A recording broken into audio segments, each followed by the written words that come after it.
My mother looked me straight in the eyes at my sister's wedding and said, "Who let her in?"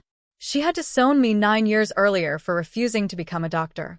But before that wedding was over, the groom would be arrested, a massive healthcare fraud would be exposed, and my family would learn the truth they had ignored for years.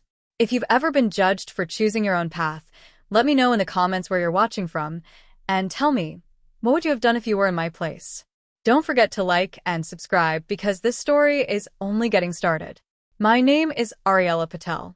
9 years after my own family erased me from their lives, I walked through the grand entrance of my younger sister's wedding venue with a calm expression and a single ivory invitation clutched in my hand. The ballroom felt strangely quiet. Crystal chandeliers reflected warm light across polished marble floors. Elegant floral arrangements lined the aisle leading toward the reception hall.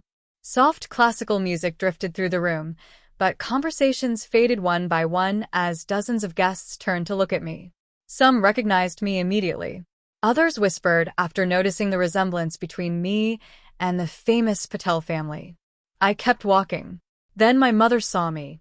She rose so quickly that her chair scraped loudly across the floor. Her face hardened. "Who let her in?" she demanded. Several nearby guests froze. A few doctors exchanged uncomfortable glances. I met her eyes without saying a word. 9 years earlier, I would have lowered my head. Today, I simply stood there. Because I hadn't come looking for forgiveness. I had come because someone wanted me here. Someone who had risked everything just to make sure I received an invitation. And before this wedding ended, every carefully protected secret surrounding my family would begin to unravel. 9 years earlier, I grew up in Boston surrounded by people who believed medicine was more than a profession. It was our family's identity. My father, Dr. Raj Patel, was one of the city's most respected cardiac surgeons. His name regularly appeared in medical journals. Hospital executives sought his advice. Patients waited months for appointments. My mother, Dr. Neha Patel, managed one of New England's largest fertility clinics. She built her reputation on precision, discipline, and perfection. Every conversation at home eventually returned to hospitals, surgeries, research grants, or prestigious conferences. Even family dinners felt like medical board meetings. Then there was my younger sister, Maya Patel. Bright, ambitious, confident. She admired our parents and dreamed of following the same path. Everyone assumed she would become another celebrated doctor. She did. Then there was me. I admired something entirely different. As a teenager, I spent my afternoons reading newspapers instead of biology textbooks. While my classmates competed in science fairs, I volunteered for our school's newspaper and interviewed teachers, business owners, firefighters, and city officials. I loved asking questions. I loved finding facts. I loved discovering stories hidden beneath polished public images. By the time I entered high school, I already knew I wanted to become an investigative journalist. The announcement did not go well. My father stared at me across the dinner table. "A journalist?" His voice remained calm. "You have the grades for medical school." "I know. So why waste them?" "I don't think it's a waste." My mother gently placed her fork on the table. "People spend their entire lives trying to become doctors." "I understand. Then why choose something so uncertain?" I took a slow breath. "Because it's what I love." Silence filled the room. My father finally leaned back in his chair. "Love doesn't build respected families." No one spoke for the rest of dinner. That conversation became the beginning of a divide that widened every year afterward. The following years only made things worse. Whenever relatives visited, my parents proudly discussed Maya's achievements. Her science competitions, her scholarships, her acceptance into advanced academic programs. Then someone would eventually ask about me. My mother's smile always became noticeably smaller. "Ariella enjoys writing." That was all she said. Not journalism, not investigative reporting, just writing, as though it were a childish hobby. At family gatherings, I often overheard conversations that were never meant for me. "It's a shame. She had so much potential. I thought both daughters would become doctors. They must be disappointed." Sometimes my parents corrected no one. Sometimes they quietly agreed. The comments stopped hurting after a while. Not because they became kinder, because I became used to hearing them. After graduating from high school, I accepted a journalism scholarship at a university in Chicago. The scholarship covered nearly everything.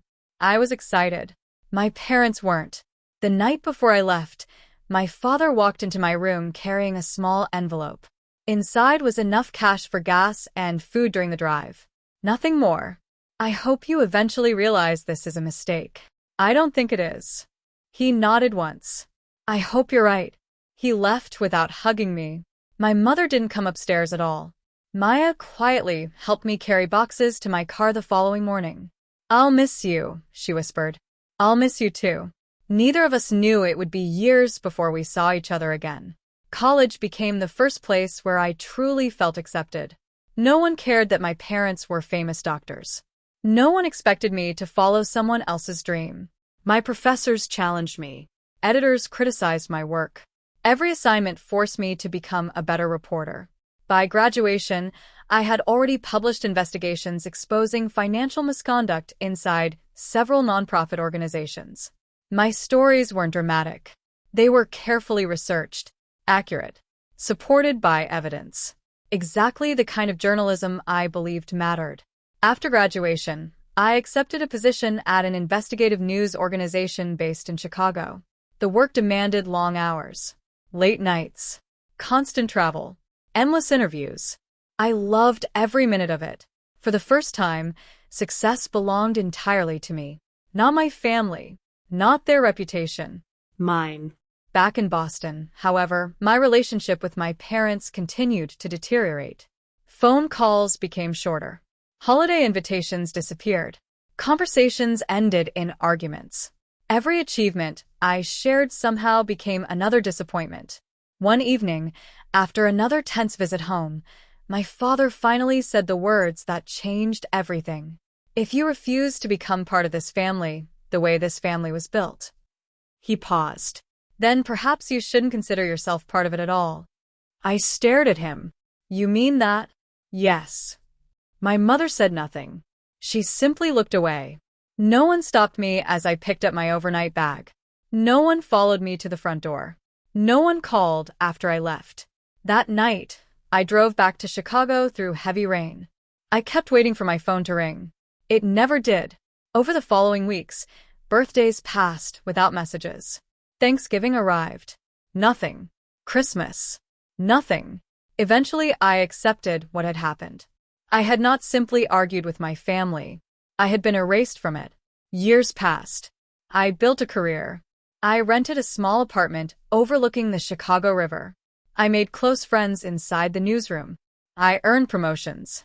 My investigations gradually shifted toward healthcare corruption, hospital billing fraud, medical licensing violations, patient safety failures. The work was demanding, but meaningful. Ironically, I spent much of my career investigating the very industry my family had dedicated their lives to serving. Still, I never used my family's name. I never contacted them. And they never contacted me. 9 years slipped by without a single conversation. Until one rainy Tuesday afternoon. When I returned home after work, an elegant ivory envelope rested inside my mailbox. No return address. No company logo. Only my name written carefully across the front. Ariella Patel. Inside was a wedding invitation. Maya Patel. And Dr. Nathan Collins. Beneath the printed invitation sat a small handwritten note. Only one sentence. Please come. I need you to witness something. I stared at those words for several minutes. The handwriting wasn't Maya's. Someone else had sent it. Someone who wanted me at that wedding. Someone who believed my presence mattered.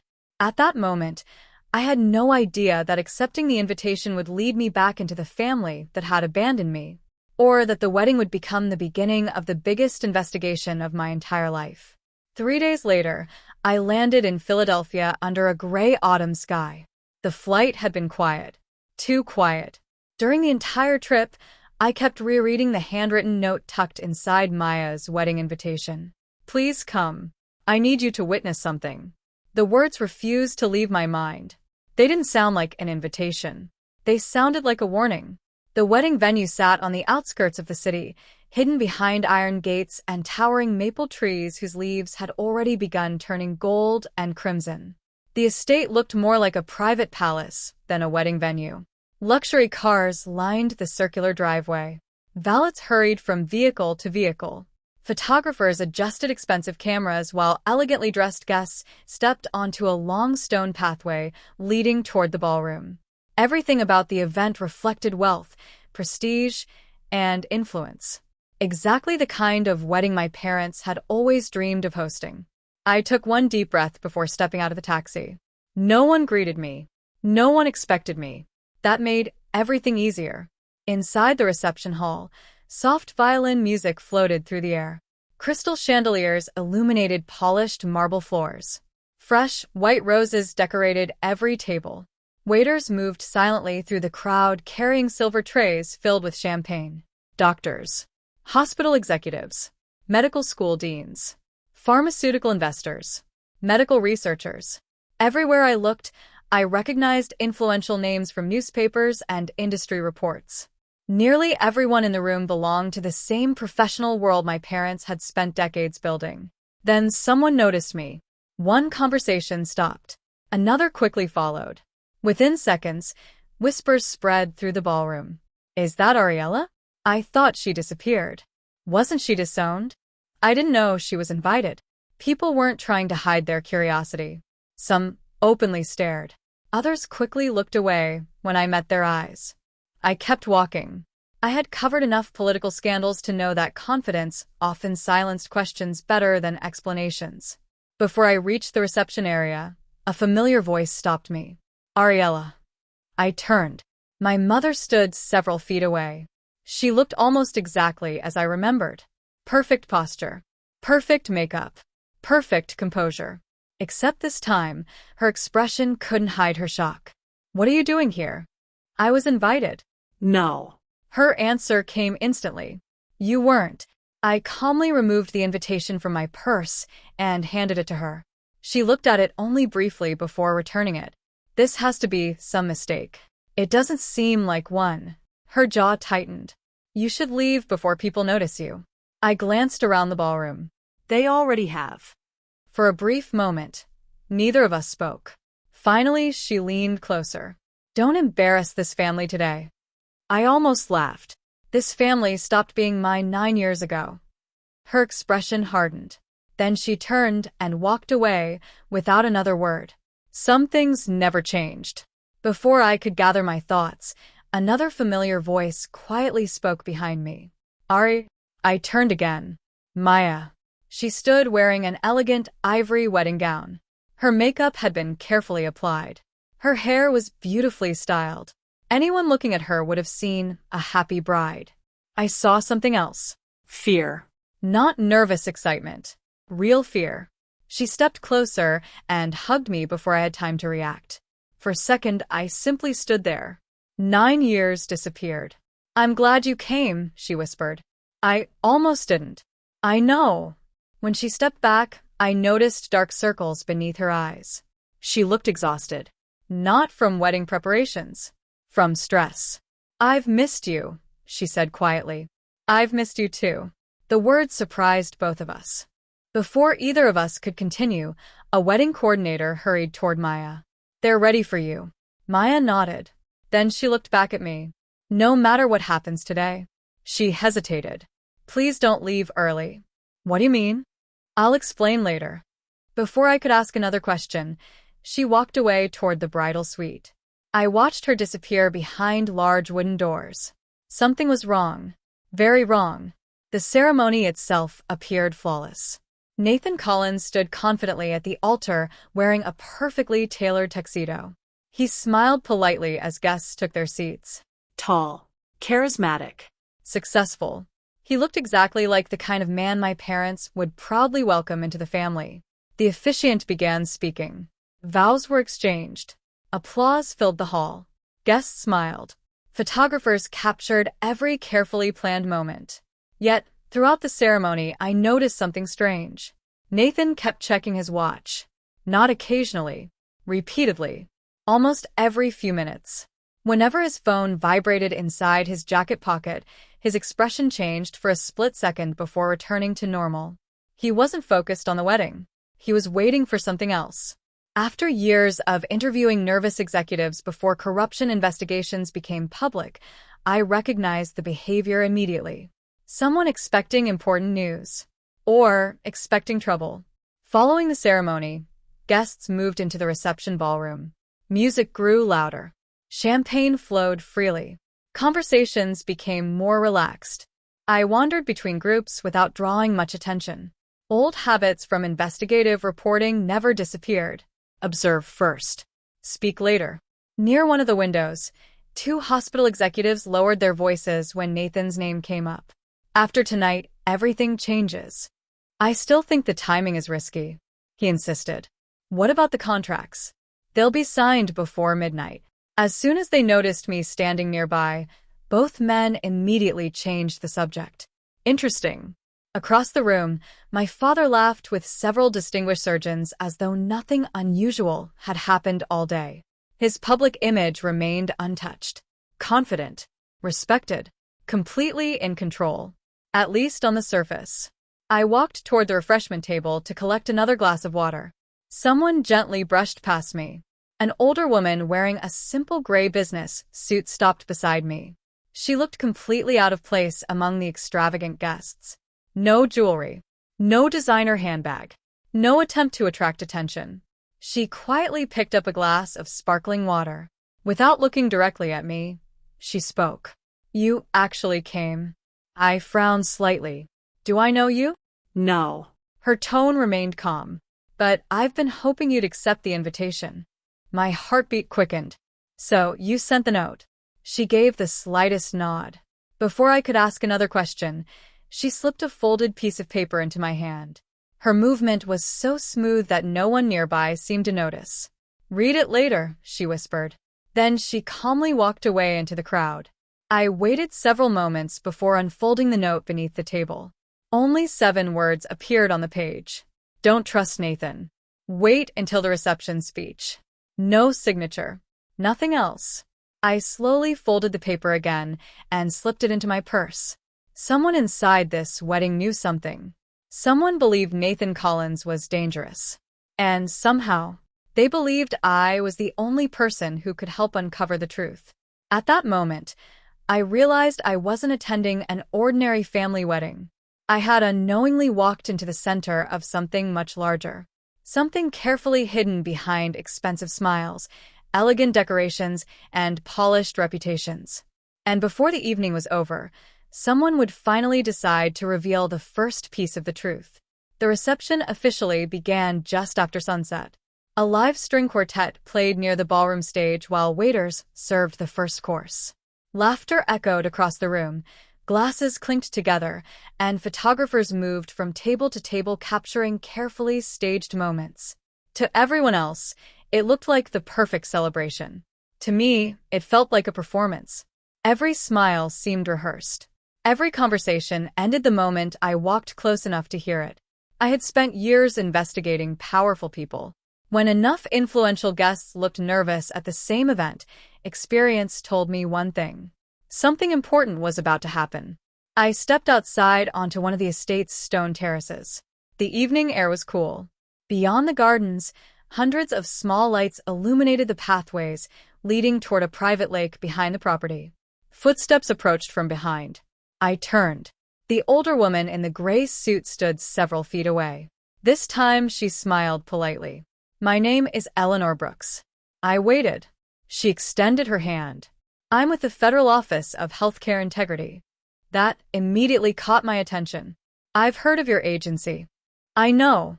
She glanced toward the ballroom before continuing. And we've heard of you. I frowned. You've read my investigations. Every major one. That surprised me. I don't understand why I'm here. Because you weren't invited by accident. For a moment, neither of us spoke. Then Eleanor carefully removed a small identification badge from her jacket and showed it briefly before putting it away again. My team has been investigating a medical technology company for almost 2 years. What kind of company? They develop artificial intelligence software used by hospitals to approve treatments and insurance recommendations. I nodded. Healthcare AI had become one of the fastest-growing industries in the country. So, where does Nathan fit into this? Eleanor's expression became serious. He's one of the hidden owners. My heartbeat slowed instead of speeding up. Years of reporting had taught me never to react too quickly. What exactly are you accusing him of? We don't accuse people, she answered calmly. We collect evidence. She paused. The evidence shows the software intentionally approved expensive procedures that generated higher profits while delaying or rejecting medically necessary care for thousands of patients. I stared at her. If that's true, it gets worse. She reached into a folder and handed me several photocopied documents.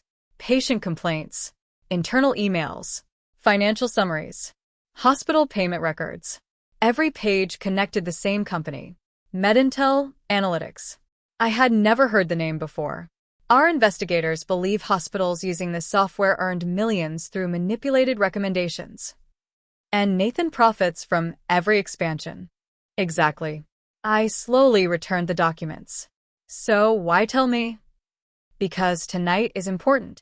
Eleanor pointed toward the brightly lit ballroom. Several investors are attending this wedding. I noticed. They're not here just to celebrate. She lowered her voice. After the reception, they'll meet privately inside the estate library. For what? To finalize the sale of MedIntel Analytics. I looked back toward the ballroom. So, the wedding is covering a business meeting. That's our conclusion. And you can't arrest them? Not yet. She shook her head. We're missing one final piece. What piece? Intent. She explained that financial records proved unusual profits. Computer logs showed suspicious software changes. Patient records revealed harmful outcomes. But investigators still needed evidence showing the executives knowingly designed the system to manipulate medical decisions. Without that, every defense attorney would argue the problems were simple programming errors. What does any of this have to do with me? Eleanor smiled faintly. You're an investigative journalist. I know. You also happen to be the one guest nobody expected. I considered that. Most guests already believed I didn't belong there. That made me nearly invisible. No one will pay attention if you move around the estate. She continued. They're watching hospital executives. They're watching investors. No one's watching the estranged daughter. For the first time that evening, I understood why I had received the invitation. Not to expose anyone. Simply to observe.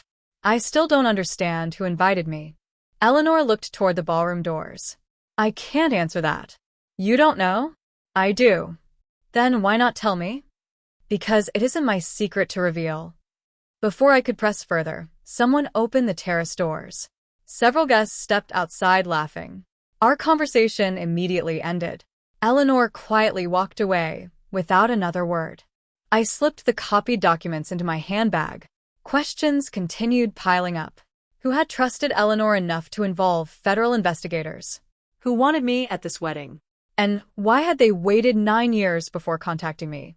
Back inside, dinner had already begun. Nathan stood near one of the investor tables. His smile never disappeared. He greeted everyone confidently, shook hands, accepted congratulations, raised his champagne glass. But now that I knew what to look for, I noticed details everyone else ignored. Whenever hospital executives approached him, conversations became unusually brief. Whenever investors joined him, they subtly checked their phones before speaking. Every few minutes, someone glanced toward the estate library located at the far end of the ballroom. It was almost as if everyone involved shared the same invisible schedule. Then something else caught my attention. My father wasn't sitting with family. He was seated beside an older businessman I had seen only in newspaper photographs. Richard Halvorson, one of the largest private investors in healthcare technology. Years earlier, I had investigated one of his companies over questionable billing practices. Nothing had ever been proven. Seeing him here immediately raised another question. Coincidence? Or connection? As dessert was served, Nathan finally approached my table. His smile looked warm enough for the photographers nearby. Ariella. Nathan. I'm glad you came. Were you? Of course. He pulled out the empty chair across from me and sat down. I've heard a lot about you. I imagine you have. He laughed lightly. Maya says you're one of the best investigative reporters in the country. I try to do my job. He nodded. Must be fascinating. It usually is. He leaned slightly closer. I've always believed journalists and doctors actually have something in common. Oh, we both protect people. I watched his face carefully. Sometimes. His smile remained perfectly controlled. Then he asked the question that immediately put me on alert. So, what kinds of investigations are you working on these days? There it was. Not small talk. Phishing. I answered honestly. Healthcare fraud. For the first time, his smile hesitated. Only for a fraction of a second. Most people would never have noticed. I did. Then he recovered immediately. That sounds complicated. It often is. He stood. Well, enjoy the evening. You too. He walked away. I watched him disappear into the crowd. He hadn't approached me to be polite. He wanted to know whether I already suspected anything. Now I was certain of one thing. Nathan Collins wasn't afraid of being caught. He was afraid of being investigated. And somewhere inside this estate, someone was preparing to expose the truth. The reception speeches began shortly after 9 o'clock. Guests settled into their seats while the band lowered the music. Candles flickered across every table. The atmosphere looked warm, relaxed, perfect. Only I knew that beneath the polished celebration, several people were waiting for something entirely different. I glanced across the ballroom. Nathan wasn't sitting beside Maya. Instead, he kept exchanging subtle looks with Richard Halvorson and 3 other investors seated near the front. Every few minutes, one of them checked the time. Eleanor hadn't been exaggerating. The wedding wasn't the night's real event. It was simply the cover. The master of ceremonies invited Maya's father to the stage first. My father adjusted his tuxedo jacket and walked confidently toward the microphone. The applause was generous. He smiled with the ease of someone who had spent decades speaking before audiences. My daughter has always made us proud. The words echoed through the ballroom. I listened quietly. He spoke about Maya's intelligence, her dedication, Her compassion. He praised Nathan as a brilliant physician with a bright future. Guests nodded in agreement. Several wiped away emotional tears. Watching him, I realized something. He truly believed appearances mattered more than reality. Even after everything I had learned that evening, he still had no idea what was unfolding around him. Or perhaps, he simply refused to see it. When the speech ended, guests applauded once again. The band prepared to resume playing. Instead, Nathan stood. He smiled broadly as he accepted the microphone. Before everyone enjoys dessert, he said, I'd like to thank all of our friends, mentors, and business partners who traveled here tonight. Business partners. An unusual phrase for a wedding speech. Several investors exchanged knowing smiles. Nathan continued speaking. He praised innovation. He spoke about improving healthcare. He thanked people who had believed in the future. The words sounded harmless. Yet after my conversation with Eleanor, every sentence carried a second meaning. The speech wasn't directed toward family. It was directed toward investors. A celebration hidden inside another celebration. When he finished, applause filled the ballroom once again. Nathan handed the microphone back and quietly walked toward the rear hallway. Richard Halvorson stood almost immediately. 2 hospital executives followed. Then another investor. None of them attracted much attention. Most guests were too busy congratulating the newlyweds. I quietly stood and picked up my phone as though answering a message. Then I followed them. The hallway behind the ballroom was almost empty. Soft carpet absorbed every footstep. Large paintings lined the walls, leading toward an elegant wooden library. The heavy double doors closed moments after Nathan entered. I stopped several yards away. From another hallway, Eleanor appeared. She didn't speak. She simply nodded once. A signal. Federal investigators were already in position. I pretended to admire one of the paintings while watching the library entrance from the corner of my eye. 5 minutes passed. Then 10. Everything remained silent. until voices finally drifted through the thick wooden doors. The words weren't perfectly clear, but several phrases reached the hallway. Software update. Delete the audit trail. Profits next quarter. Patient complaints. Then Nathan laughed. A short, confident laugh. They'll blame software errors. Another voice answered. No one's going to connect it to us. I felt my stomach tighten. Eleanor hadn't guessed. She had been right. Every accusation, every document, every warning. They knew exactly what they were doing. Suddenly, the library doors opened. I quickly turned toward the nearest window, as though looking outside. Nathan stepped into the hallway while checking his phone. He never noticed me. He walked back toward the ballroom. The others followed, Smiling. relaxed, completely unaware that they had just handed investigators exactly what they needed. A few seconds later, Eleanor quietly approached. Did you hear enough? Yes. She looked relieved. So did we. I frowned. What do you mean? She pointed almost invisibly toward a decorative smoke detector mounted above the library entrance. It wasn't a smoke detector. Realization hit instantly. A recording device. She nodded. Installed this afternoon under a federal warrant. So you have everything. If the audio is as clear as we expect. She smiled for the first time. The investigation ends tonight. Back inside the ballroom, dessert had just been served.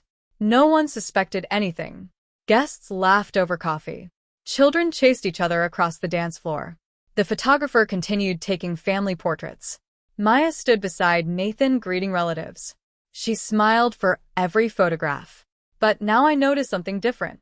Whenever Nathan looked away, Maya's smile disappeared. She wasn't celebrating. She was enduring. As I watched her, she quietly glanced toward me. Only for a second.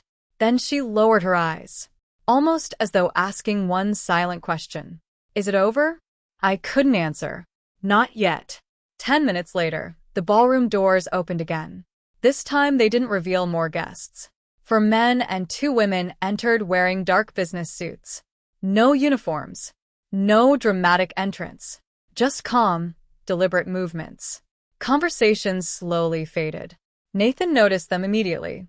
His confident smile vanished. One of the agents approached him. Dr. Nathan Collins? Nathan forced a polite smile. Yes. We have a federal warrant. The ballroom became completely silent. Guests stared in disbelief. Someone dropped a wine glass. It shattered against the marble floor. Nathan glanced toward the nearest exit.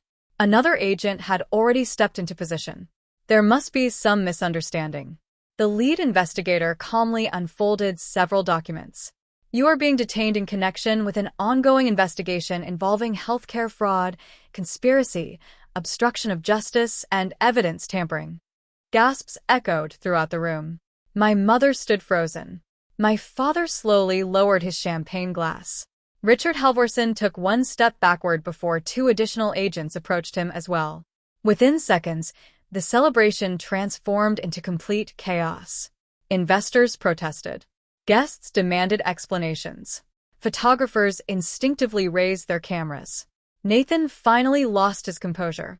This is ridiculous. He turned sharply as though preparing to run. He barely reached the ballroom entrance before 2 agents intercepted him. His wrists were secured in handcuffs. The room fell silent once again. The perfect groom who had smiled through the ceremony only an hour earlier now stood surrounded by federal investigators. His carefully constructed image collapsed in front of every important person whose respect he had spent years earning. As the agents escorted him toward the exit, Nathan turned his head. For one brief moment, our eyes met. There was no confidence left. Only disbelief. He had expected to leave the wedding with signed contracts. Instead, he was leaving in handcuffs. And although the night's biggest secret had finally been exposed, I could already sense that an even more personal truth was still waiting to come to light. For several long seconds, nobody moved.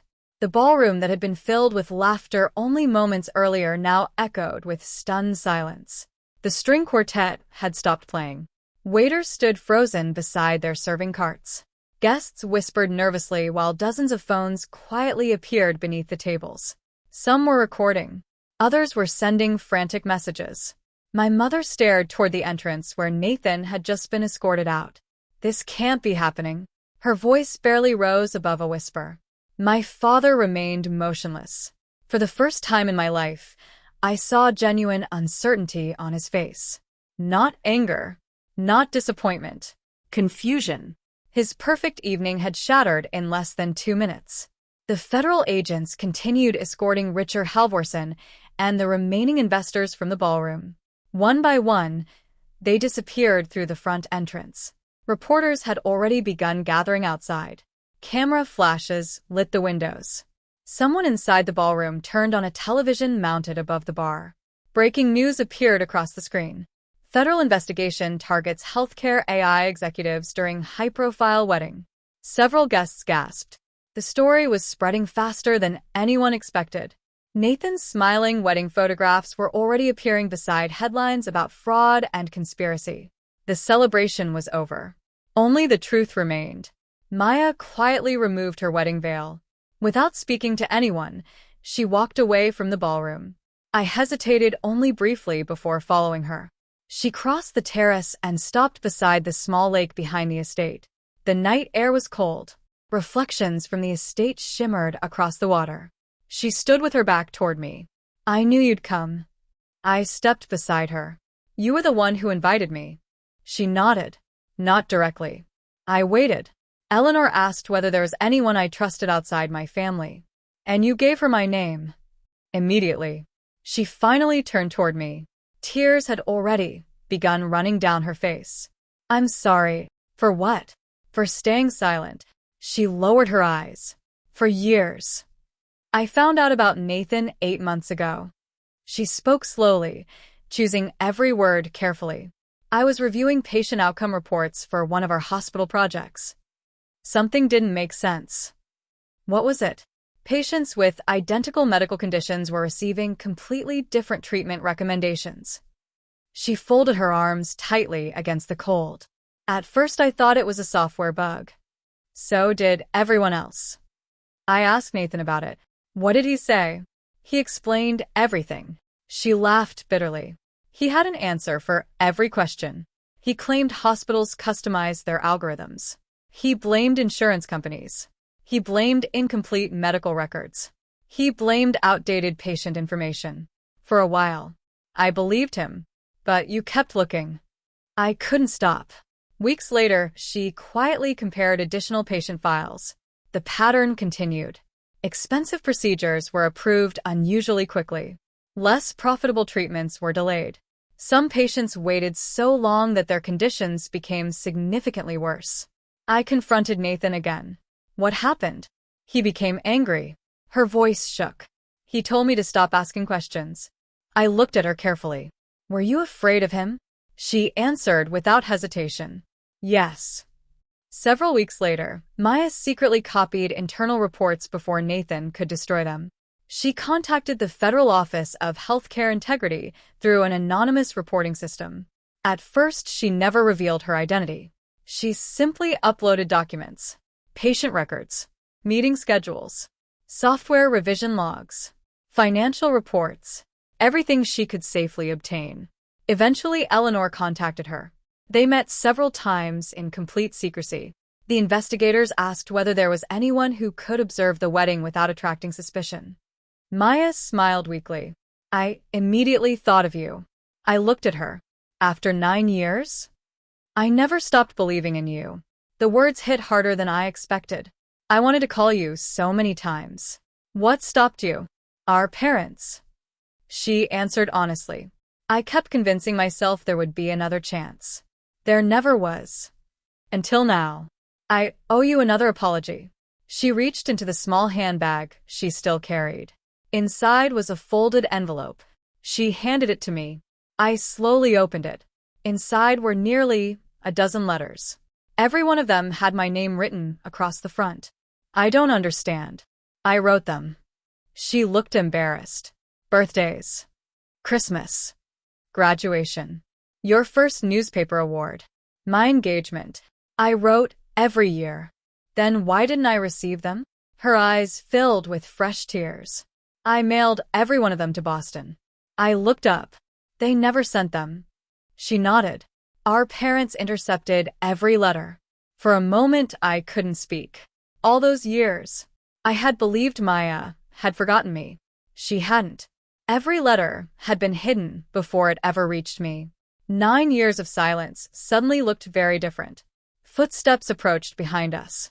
We both turned. My father stood several yards away. He looked older than he had only hours earlier. My mother remained near the terrace entrance. Neither of them spoke immediately. Finally, my father looked at Maya. You contacted investigators. It wasn't a question. She nodded. Yes. Why? Because innocent people were being hurt. He slowly closed his eyes. Then he looked at me. And you knew. I knew tonight. Nothing more. Nothing less. He studied my face for several seconds. I spent years believing journalism had taken you away from this family. He paused. I was wrong. Neither Maya nor I answered. He looked toward the estate where reporters continued gathering outside. Your work protected people. Another long silence followed. Then he quietly added, I should have respected that. Those words were the closest thing to an apology he had ever given me. Years earlier, I would have waited desperately to hear them. Tonight, they no longer carried the same weight, because I had already built a life that didn't depend on his approval. As we walked back toward the ballroom, Eleanor intercepted us near the entrance. The recordings are complete. She smiled with quiet satisfaction. The prosecutors have everything they need. What happens now? I asked. Nathan will face trial. The investors, too. She looked toward Maya. And thanks to the whistleblower? She smiled warmly. A lot of future patients will never become victims. Maya lowered her eyes. She had saved lives long before anyone knew her name. And as we stepped back inside the nearly empty ballroom, I realized something unexpected. Nathan's arrest had ended one story, but it had also uncovered another. The truth about my own family. A truth that would finally decide whether we remained strangers or found a way to become a family again. The ballroom was almost empty by midnight. The musicians had packed away their instruments. Half-finished desserts remained untouched on elegant tables. Wedding decorations that had looked beautiful only hours earlier now surrounded abandoned chairs and broken conversations. Outside, television crews continued broadcasting live. Luxury cars slowly left the estate while reporters waited for statements from anyone willing to speak. The perfect wedding had become national news. Not because of romance. Because the groom had been arrested before the first dance. The following morning, every major news outlet carried the same headline. Prominent physician arrested in federal healthcare fraud investigation. Some stories focused on Nathan. Others focused on MedIntel analytics. Several mentioned Richard Halvorson and the investors. None of them mentioned my family by name. At least not yet. Federal investigators intentionally kept unrelated people out of the initial reports. Evidence mattered more than public speculation. Exactly as it should. I checked out of my hotel shortly after sunrise. Before heading to the airport, I stopped at a small cafe overlooking the river. For the first time in 2 days, everything felt quiet. My phone buzzed. It was Eleanor. They've started executing additional search warrants. Already. Your instincts yesterday helped us understand who is coordinating the meetings. I barely did anything. You observed. She smiled through the video call. Sometimes that's exactly what's needed. Before ending the call, she added one final sentence. If you ever decide to leave journalism, she laughed softly. Don't. We need reporters who still care about facts. I smiled. I wasn't planning to quit. A week later, I returned to my apartment in Chicago. Life slowly settled back into its familiar rhythm. Morning editorial meetings, interviews, research, deadlines. Except one thing had changed. For the first time in nearly 9 years, Maya called me. Not to discuss the investigation. Not to apologize again. Simply to ask how I was doing. The conversations started awkwardly. Sometimes they lasted only 5 minutes. Sometimes neither of us knew what to say. But little by little, silence turned into conversation. Conversation slowly became trust. We couldn't recover the years we had lost, but we could decide what happened next. 3 months later, the federal trial officially began. Evidence presented in court confirmed everything investigators had suspected. Internal emails showed executives knowingly manipulated treatment recommendations. Financial records revealed enormous profits tied directly to those decisions. The audio recording from the library became one of the prosecution's strongest pieces of evidence. Jurors heard Nathan's own voice discussing deleted audit trails and shifting blame onto software errors. There was no misunderstanding, no innocent explanation, no technical accident. The fraud had been deliberate. After several weeks of testimony, the verdict was delivered. Nathan Collins was found guilty on multiple federal charges, including healthcare fraud, conspiracy, obstruction of justice, and evidence tampering. Several executives accepted plea agreements. Richard Halvorson received a lengthy prison sentence after investigators uncovered additional financial crimes connected to the company. Medintel Analytics dissolved within months. Hospitals across the country removed its software from their systems. Independent reviews were ordered. Patient safety policies were rewritten. Thousands of medical records were re-examined to ensure future treatment decisions were based on proper clinical judgment instead of manipulated algorithms. The damage could never be completely erased, but further harm had been stopped. That was what mattered. My parents quietly retired from public life later that year. Neither lost a medical license. Neither had participated in Nathan's crimes. Their greatest mistake had been something different. They judged people by titles instead of character. For years, they believed respect came from prestigious professions. They ignored integrity whenever it arrived wearing different clothes. One afternoon, several months after the trial ended, my father visited Chicago. He asked whether we could have lunch. We met at a small neighborhood restaurant far away from television cameras and hospital boardrooms. He looked uncomfortable, almost nervous. "I don't expect forgiveness," he said. "I know. I spent years trying to shape your future into something I understood." He paused. "I never stopped to understand yours." I listened quietly. I thought becoming a doctor was the only meaningful way to help people. He looked directly at me. "You proved me wrong." This time, the apology felt different. Not because the words were perfect, because they were honest. I didn't pretend 9 years had never happened. Some wounds leave permanent marks. But healing doesn't require pretending the injury never existed. It only requires choosing not to keep reopening it. When lunch ended, we hugged. Not because everything had been repaired, because we had finally stopped pretending nothing had been broken. 6 months later, Maya accepted a position at a nonprofit hospital specializing in patient safety and ethical healthcare technology. She wanted to spend the rest of her career protecting patients instead of corporate profits. She often joked that exposing one criminal organization had permanently changed her life. She wasn't wrong. As for me, I continued doing exactly what I had always loved: investigating, questioning, listening, writing. Every new assignment reminded me why I had refused to abandon journalism all those years ago. Truth doesn't always arrive quickly. Sometimes it hides behind powerful people, expensive buildings, carefully managed reputations, and smiling photographs. But eventually, evidence speaks louder than image. Looking back now, I no longer think about the day my family disowned me with anger. I think about it with perspective.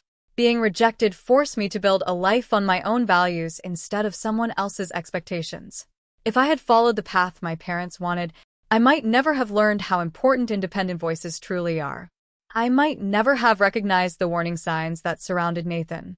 And I certainly wouldn't have been standing inside that ballroom when the truth finally surfaced. Sometimes the greatest setback becomes the reason you're exactly where you need to be. Not because life is fair, but because character is built through choices, not comfort. My name is Ariella Patel. 9 years after losing my family, I found something far more valuable than their approval. I found confidence in who I had become, and no one could ever take that away again. Thank you for reading this story. If you enjoyed this emotional family drama filled with unexpected twists, justice, and redemption, Don't forget to leave a comment sharing your thoughts, and subscribe for more powerful stories every week. Until next time, take care, and remember, truth may take time, but it always has a way of finding the light.